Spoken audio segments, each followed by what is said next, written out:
is fly through our forecast for the business messaging space. This gives, if you're not familiar with Mobile Squared, this gives you an indication of the companies we work with. And this also gives you a snapshot of the forecasts that we'll be using and where they're located, part of our product range within this presentation. Also very pleased to introduce our new product, Message Map IQ, which will be available in the next week or two, and a brief glimpse of some of the data in that I'll share in this presentation. So again, just in case you're not familiar with us, one of our big products are our data books that cover SMS, RCS and WhatsApp. Within those, we cover 200 markets, and we have a very kind of granular view of the marketplace. And within there, we've got the 5-year forecast. Now, Message Map IQ is slightly different. Is that with this, we now look at the messaging world based on unique users. And we split that out by kind of collating our industry data, covering the global messaging channels. And that enables people using the data to develop a targeted national, regional, or even a global rich messaging strategy based on reach, effectiveness, and revenue. So that's enough about us. Let's crack on with the numbers and realize we've already eaten into a few minutes of our time. So we just start looking at where the messaging world is right now. And as it says, obviously in the headline, don't write off SMS at your peril. As you can see from there, based on a brief forecast period between 2018 and 2021, there are over 5 billion SMS users, unique SMS users, and that figure is going to grow around 10% or just under 10% over that forecast period. Over the same time, WhatsApp will grow its user base by 45.8%. Facebook Messenger will grow just over 22%. But RCS is one to watch, with expected numbers to jump by nearly 1,000% over this time frame. If we split out these total user numbers by demographic, we can also do it by use case, but it shows really kind of what will be useful for a brand or anyone really developing a messaging campaign, as it helps understand in terms of who the target market is, and you can break these out by obviously demographics and gender and use cases. So if we look at messaging user growth, if we do it in a collective way, it shows that across the 5 channels of SMS, RCS, ABC, which is Apple's Business Chat, Facebook Messenger and WhatsApp, it shows that average messaging user per channel stood at 1.54 billion at the end of 2018.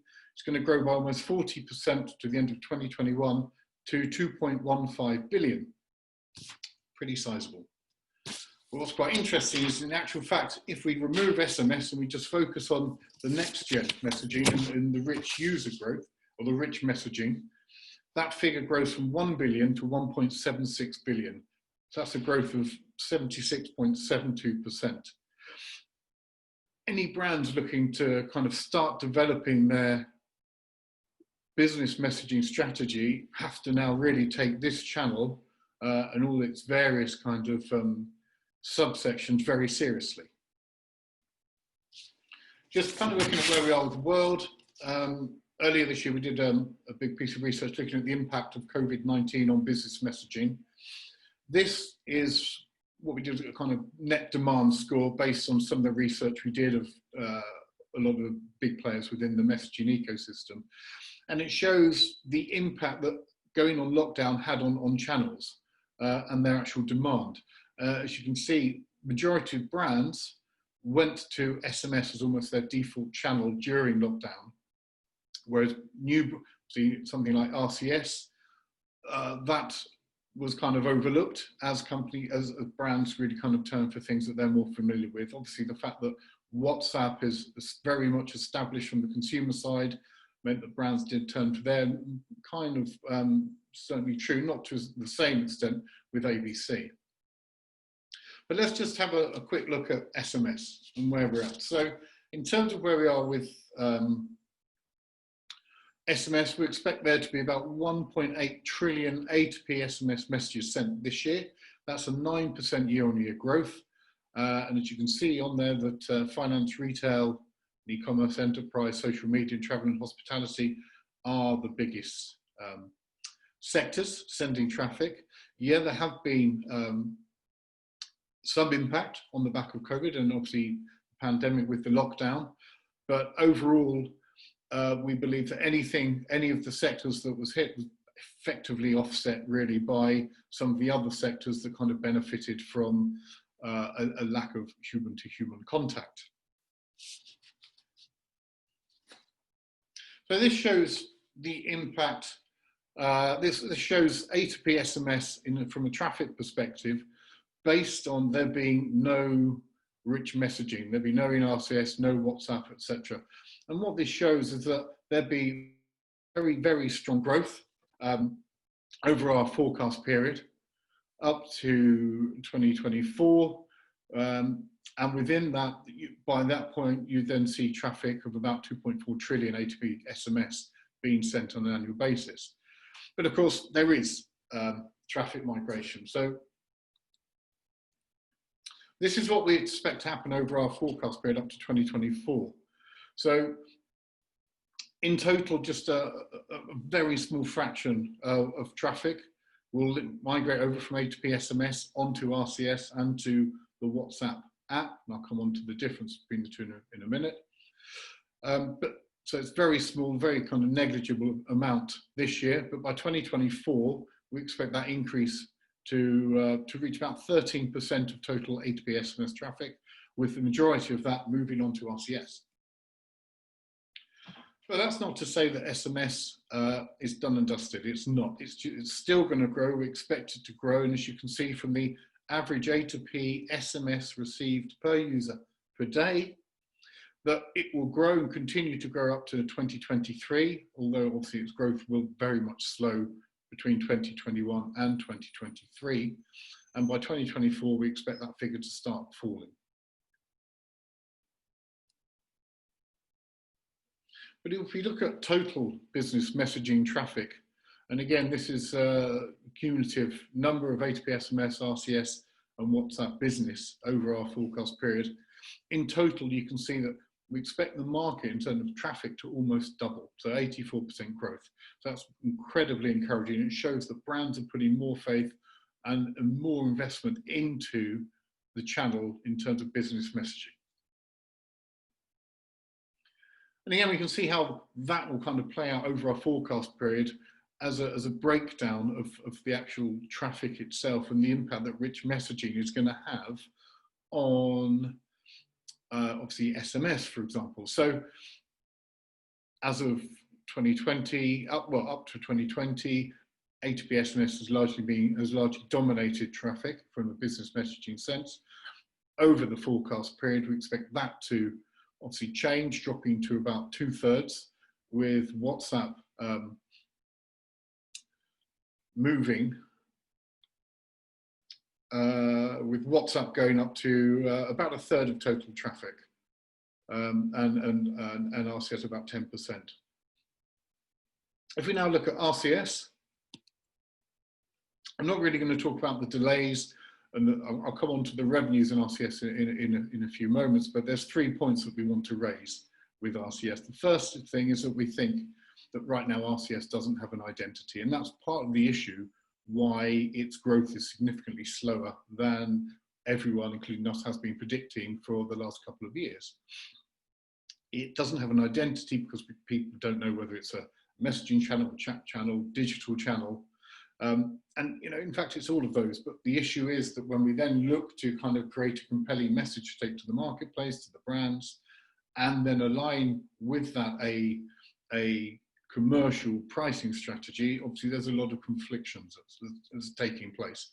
So that's the first point. Firstly, what we need to do is kind of unite as an industry and decide exactly what RCS is and take that as one message to the brands.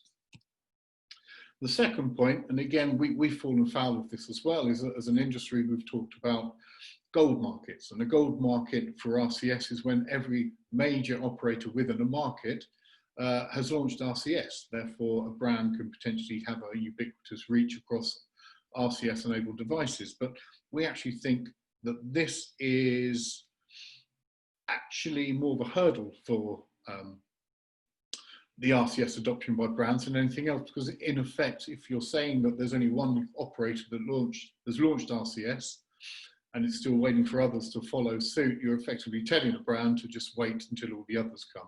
We think that concept has to change. If it's there, then brands should start to use it, and this as a channel should be pushed out. And the last point really kind of just builds on that, is that the opt-in model, looking at a mobile database, is probably an antiquated way of approaching this as well. For example, you look at Twitter, look at TikTok, obviously Facebook, Snapchat, they didn't wait for every carrier to launch. It's an OTT service and they just put it out there and they encourage people to use it.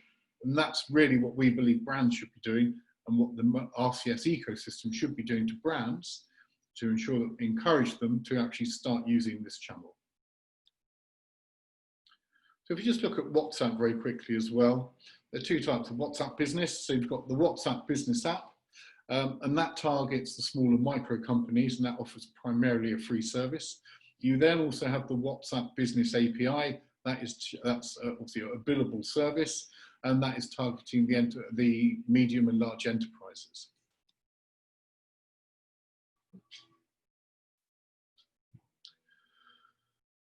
What we've seen this year is the exponential growth of small and micro businesses using the WhatsApp business app. At the start of the year, this figure was around about 5 million in terms of number of companies globally that have activated their account and were using it. By the end of June, that figure had surpassed 50 million. And by the end of this year, we expect that to be close to around 70 million companies using the WhatsApp business app. Now, that really has quite an impact on the A2P SMS space, in the sense that these are companies that primarily were using and spending money on A2P SMS, but are now obviously being enticed over onto the app where communications with their customer base is free. And if you actually look at the model between WhatsApp Business and also SMS, it shows a differentiated pricing strategy might be needed. So WhatsApp Business offers a free service for the small and micro companies, but then charges a premium for medium and large enterprises, whereas in the A2P SMS space, it's the reverse. So the large companies, obviously, that use bulk messages, that send out many, many millions, they can obviously then negotiate a much lower rate on a cost per message, as opposed to the small and micro businesses that effectively are charging the premium. So again, moving forward, this is an area that we think the industry should certainly look at, so to kind of align it with spend of the small and micro companies in comparison to the big guys. So if we look at our spend forecast, as of 2020, business messaging across all three channels is generating around $18 billion. We expect that to grow to $33.4 billion by the end of 2024. Now that does include SMS, WhatsApp, Business, and RCS. Now, at the moment, A2P SMS effectively accounts for almost 100%. And as you can see on the screen, WhatsApp is 0.62% and RCS is 0.06%. By 2024, we will see a change of that, in the sense that SMS will be just under 2/3 of total spend. WhatsApp will be around 12%, with RCS around 25%. So there will be some strong growth coming from RCS, but we do expect that more towards 2023 and 2024. But there's a bigger opportunity. And when we look at these forecasts, it's very much within the constraints of what we see as the mobile messaging bubble. So that is a $0.018 trillion marketplace. But if we then look to put that into perspective, here's the Earth. This represents the messaging opportunity.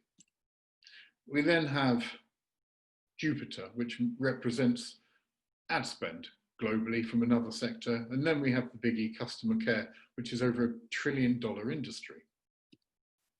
So if you look at the model that's really been adopted by ABC on its Apple and WhatsApp Business from the API perspective, going after the medium and large enterprises, it's an inbound strategy, targeting that P2A customer-initiated customer care model, but going after that $1 trillion opportunity.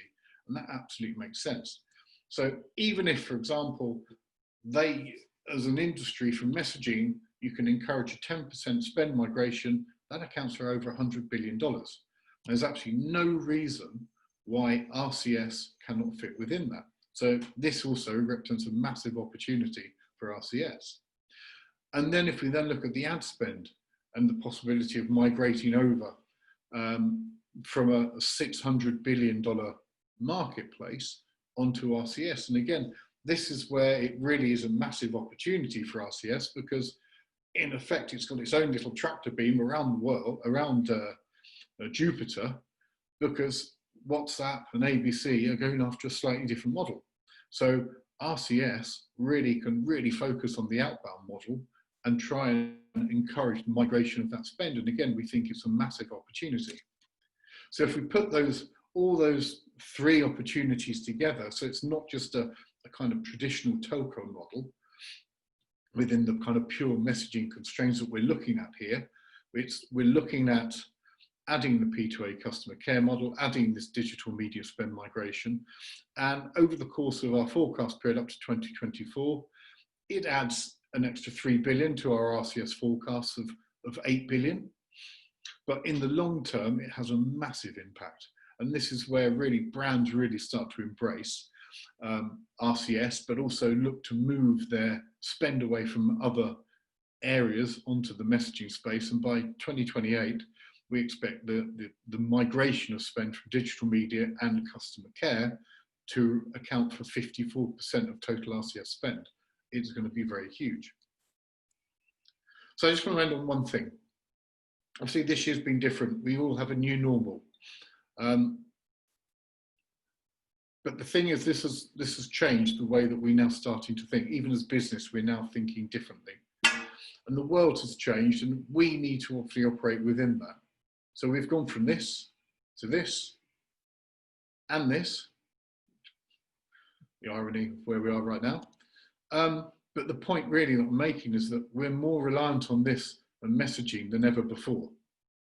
And in fact, this is probably one of the biggest slides I think on here, because even though it shows in lockdown, there was a drop in demand for RCS and a rise in demand for the other channels. The key point really here is that in the long term, post-lockdown, the demand for the rich messaging channels is going to be massive. Brands are starting to understand that in actual fact, this is the new channel where they will be spending their money. And so we don't believe, and this is a claim that we're making, but we don't think this is kind of overly bullish at all, but we actually think that the pandemic should be viewed as the defining moment that transformed business messaging from a functional channel into the mainstream alongside TV, internet, and social media. And with that, that concludes my presentation. I hope it gives you a fly on the wall view of where business messaging is, but we do believe that business messaging has never been in a stronger position. So with that in mind, stay tuned. I hope you found it useful. If you've got any questions, myself and the other Mobile Square guys will be in the event for the whole week.